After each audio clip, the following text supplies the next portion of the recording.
Et on retrouve notre expert Antoine Fraisse-Soulier. Vous allez nous présenter un actif et le passer à la loupe. Et aujourd'hui, votre choix s'est porté sur le portefeuille Dividend Growth. Oui, en effet. Alors, c'est vrai que chez eToro, nous avons mis en place un certain nombre de portefeuilles d'investissement sur certaines thématiques.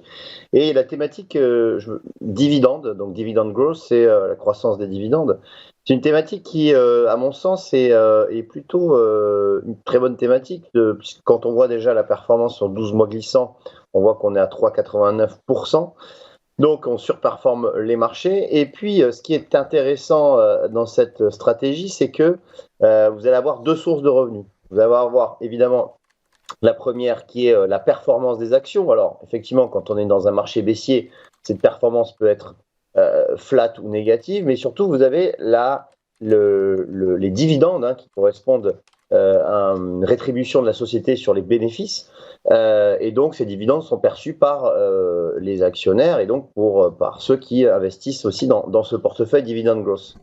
Alors, quand on regarde un peu les statistiques, on voit que donc, depuis le début de l'année, on est à moins 3,39%.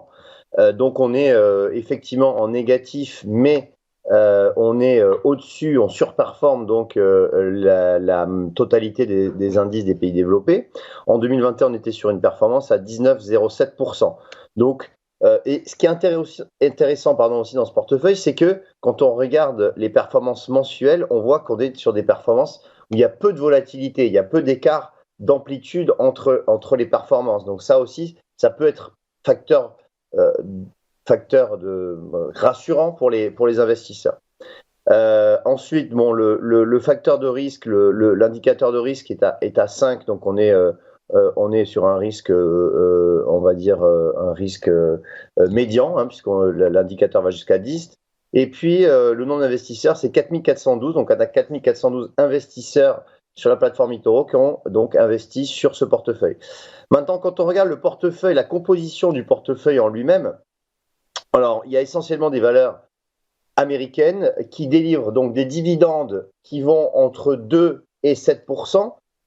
Les sociétés de consommation, alors on va retrouver par exemple du McDonald's, du Coca-Cola, etc. Ces sociétés vont délivrer des dividendes entre 3 et 4%.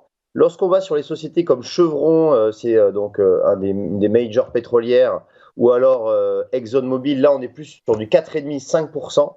Et ensuite, par exemple les secteurs télécoms, comme AT&T, là, que vous voyez, qui est la première ligne, là, on va avoir plutôt du 7 ou 8% de dividendes. Donc, on est sur des moyennes, en moyenne, entre 4 et 5%. Donc, ça, au moins, c'est sécurisé, puisque ces dividendes seront versés par les entreprises, donc aux actionnaires. Et par conséquent, donc, si vous investissez sur ce portefeuille, vous aurez ces dividendes. Pour terminer, sur ce portefeuille, la mise minimum, c'est-à-dire le ticket d'entrée pour entrer sur ce portefeuille Dividend Growth, c'est de $500. Donc, vous voyez que c'est un portefeuille qui est largement accessible pour quasiment la totalité des investisseurs sur eToro.